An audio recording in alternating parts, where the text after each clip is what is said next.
I never thought I'd end up here. I never thought I'd be the one to betray him. I used to think, I'm not that type of person. I've always been one of those girls who believes in love, loyalty, and commitment. But then it happened. I didn't plan it. It just happened. And when it did, I didn't know how to stop it. I guess I should start from the beginning, before everything fell apart. My name is Sarah, and my husband's name is Jack. We've been married for 5 years. At least, that's what I keep telling myself now. 5 years of love, trust, laughter, and maybe a little too much routine. I loved him, I really did. I never questioned that. But somewhere along the way, I think I lost myself. And once you lose yourself, it becomes so much easier to lose your way, doesn't it? It wasn't like our marriage was falling apart. There were no huge fights or serious issues. No obvious red flags. It was just quiet. We got comfortable, too comfortable. You know what I mean? I think Jack and I were just going through the motions. Work, dinner, sleep, repeat. It didn't help that we didn't really talk about our needs anymore, or what we wanted out of life. It was just easier to avoid the hard conversations. And then came Chris. Chris is Jack's best friend. They've known each other since high school, so I've always thought of him as family. He's that type of guy who lights up a room when he walks in. Charismatic, funny, easygoing. Jack always joked that Chris was the life of the party, while he was more of the laid-back, reserved one. They balanced each other out. And I used to like having him around. I mean, it was normal, right? Best friends hang out, share drinks, talk about life. But somewhere along the way I started noticing how much time Chris and I spent together. It wasn't anything huge at first. Just small things. A text here and there when Jack was at work, a few drinks after work, chatting about how life was going. But the more we talked, the more I felt like he really understood me. He made me feel heard in a way Jack hadn't in a long time. Don't get me wrong. I love Jack, I really do. But it was like there was a disconnect. We were no longer the couple we used to be. I started to look forward to seeing Chris. The excitement of it all. The way he'd make me laugh. The way he'd always have something interesting to say. It was a refreshing change from the silence that had started to fill my home. But I couldn't tell Jack about it. I didn't want to hurt him. I didn't want him to think I was replacing him or looking for something more. But there it was. That moment. It was a Friday night. Jack had gone out with some of his colleagues for drinks. Chris and I had been texting all day, and he suggested we grab a drink too. So, I agreed. I didn't think anything of it at the time. It was just a casual hangout, just like all the other times before. But that night, things felt different. The way he looked at me, the way he smiled. It was like there was this magnetic pull between us that neither of us could ignore. We went to a bar we'd been to before. One of those small, cozy places with dim lights and good music. It felt so familiar, yet so new at the same time. I don't even remember exactly how it happened. 1 minute we were talking, and the next, I was sitting a little too close to him. Our knees were touching. My heart was racing. I wasn't sure if it was the alcohol or just the intensity of the moment, but it felt like something was about to happen. And honestly, I didn't know how to stop it. Sarah? He said softly, leaning in a little closer. Do you ever feel like you're not being seen? Like you're just there, but no one really notices? I don't know why, but that question hit me hard. Maybe because I had been feeling like that for so long.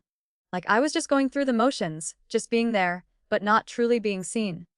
And here was Chris, looking at me like he actually saw me, like he understood what I was feeling. Yeah, I said, my voice barely above a whisper. I've felt like that for a while. And then, he kissed me. It wasn't some passionate, out-of-nowhere kiss. It was slow, almost like it was meant to happen. I didn't pull away. I didn't stop him. I didn't know how to stop him. I didn't want to stop him. I don't know what I was thinking, honestly. All I know is that I kissed him back. And just like that, the line had been crossed. I know what you're probably thinking. How could I do that? How could I cheat on my husband with his best friend? And honestly, I've asked myself the same thing 1,000 times. I don't have an answer. I didn't set out to hurt anyone. I didn't want this to happen. But it did. And once it did, everything changed. After that night, things got messy. I tried to convince myself it was a mistake, just a one-time thing, but it wasn't. Chris and I started seeing each other more, and each time felt like we were falling deeper into something we couldn't get out of. And the guilt. The guilt was unbearable. Every time I saw Jack, I couldn't look him in the eye. I felt like I was lying to him. But I didn't know how to tell him. How do you tell the person you love that you've betrayed them in the worst way possible? I couldn't. So, I just kept quiet. But deep down, I knew this wasn't going to end well. The months that followed that first night with Chris were like living in a fog. I wasn't fully present anywhere. I'd be with Jack, trying to keep up the appearance of a loving wife, but my mind would drift off. It was like I was two people at once. One who loved her husband, and another who was living out a secret with his best friend. And that second person, the one sneaking around and hiding behind closed doors, was slowly becoming more and more in control. Jack, on the other hand, had no idea. He was still the Jack I had married. Kind, loving, thoughtful. But something was different, even if he couldn't put his finger on it.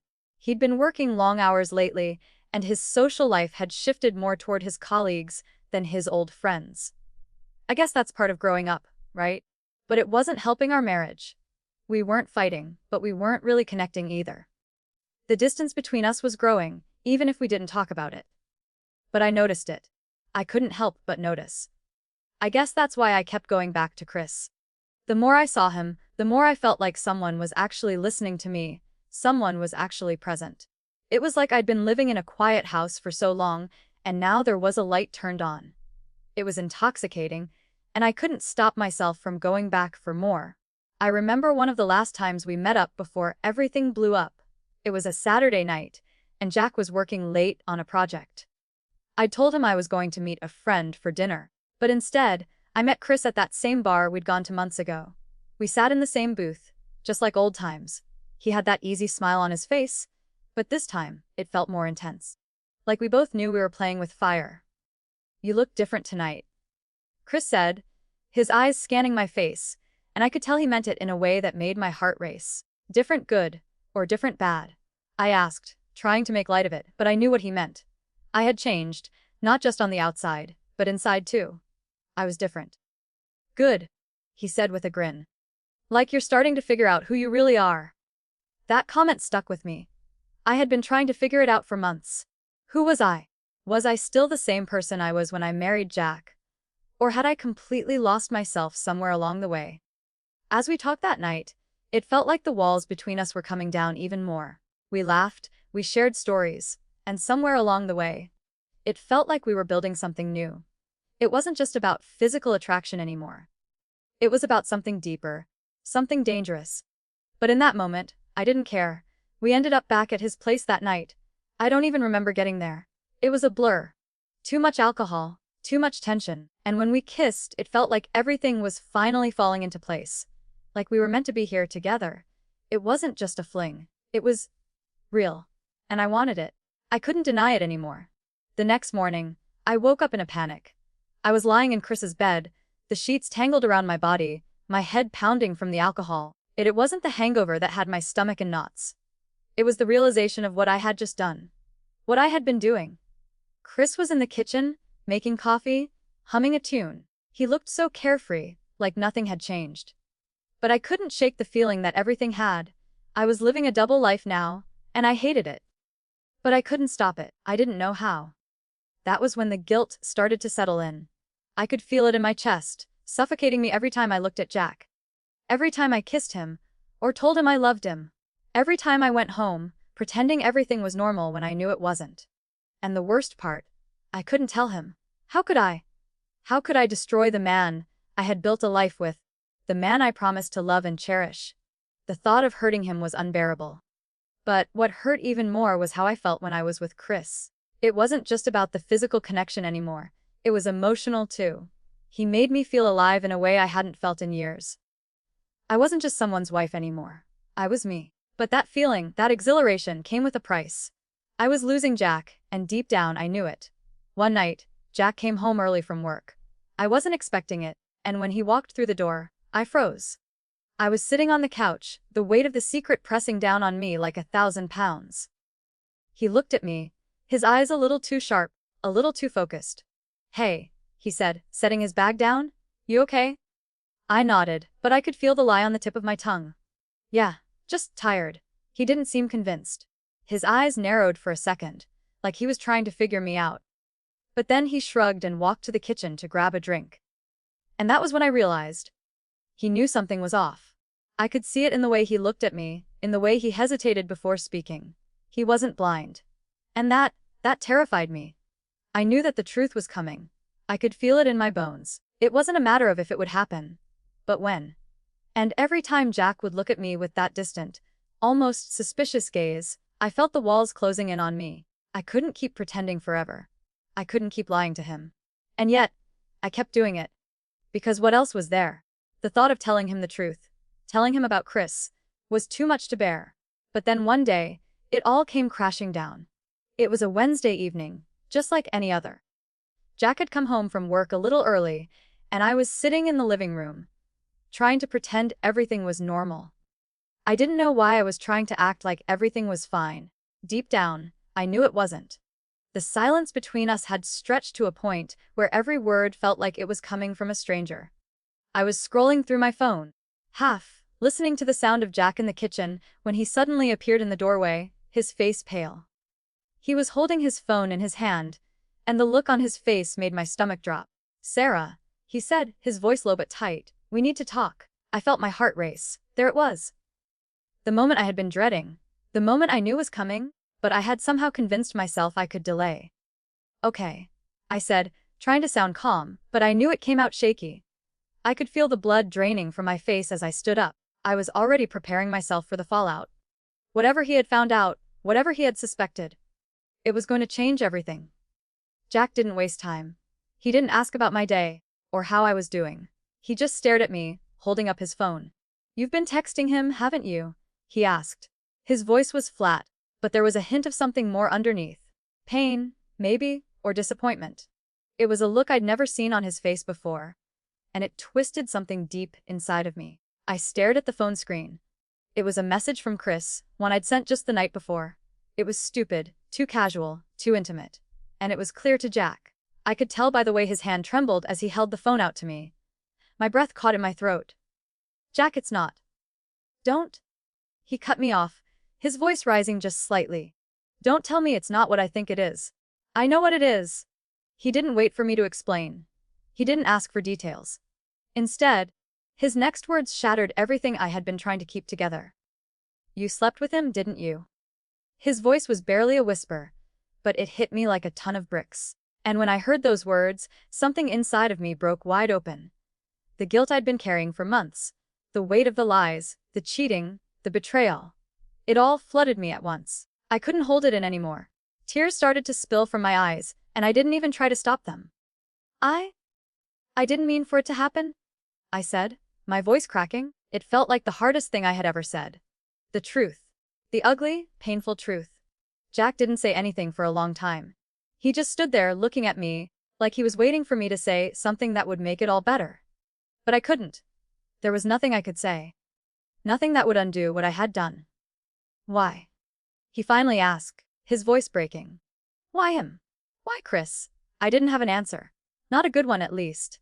I wanted to tell him everything. That I had been feeling lost, that I hadn't felt seen or heard in our marriage for a long time, that Chris made me feel alive in ways Jack didn't anymore. But none of that was an excuse.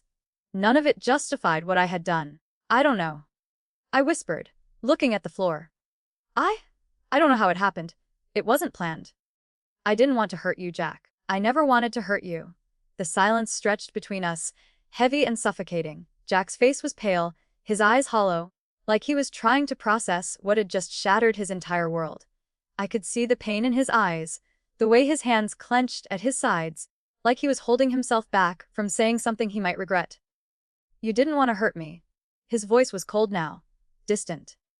It wasn't the Jack I knew, the Jack who had been kind and gentle. This was a different side of him, a side I had never seen before. And it terrified me. "I didn't mean for it to happen, Jack," I said, tears flowing freely now. "It was a mistake. I thought I could handle it. I thought I could keep everything separate. But I couldn't. I'm so sorry. I never wanted to hurt you." He looked at me, his eyes filled with disbelief. "I trusted you, Sarah. I trusted you more than anyone. And you did this." It hit me harder than anything else. I had betrayed his trust. And in doing so, I had destroyed the foundation of everything we had built together. I didn't know how to fix it. I didn't know if it could be fixed. "I don't know what to do," I whispered. "I don't know how to make this right." Jack took a step back, shaking his head. I don't know either, he said, his voice barely audible. I need space, Sarah. I need some time to think. I don't know if I can ever forgive you. And with that, he turned and walked away. I stood there in the middle of our living room, feeling like the ground had been ripped out from under me. My whole world was falling apart, and I had no idea how to stop it. The days that followed felt like a blur. I couldn't even remember the last time I'd had a full night's sleep. Every time I closed my eyes, I saw Jack's face, the shock, the hurt, the disbelief. It haunted me, a constant reminder of the mess I had made. And Chris, well, he was no longer a comfort. There were no more late-night texts, no more quiet moments of escape. After Jack found out, Chris distanced himself too. He didn't want to get caught up in the chaos, and honestly, I didn't blame him. I was toxic now. I had destroyed everything, including what we had. I tried calling Jack the next morning, but his phone went straight to voicemail. I sent him a few texts, apologizing over and over, begging him to talk to me. But nothing. It was like I didn't exist anymore. I was living in this void, suspended between the life I used to know and the wreckage of what I had become. I didn't know where I was going, or if there was even a way back. 2 days later, I came home to find Jack gone. His things were still in the house, but the space felt different, emptier. His bags were packed, and on the kitchen counter, there was a note. I could hardly breathe as I read it. Sarah, I need some time to think. I can't stay here right now. I don't know what I want, but I can't live like this anymore. I hope you find what you're looking for. Jack. And that was it. There were no promises, no, I'll be back. No hope for reconciliation. Just gone. I stood there, reading the note over and over, as if somehow the words would change if I looked at them long enough. But they didn't.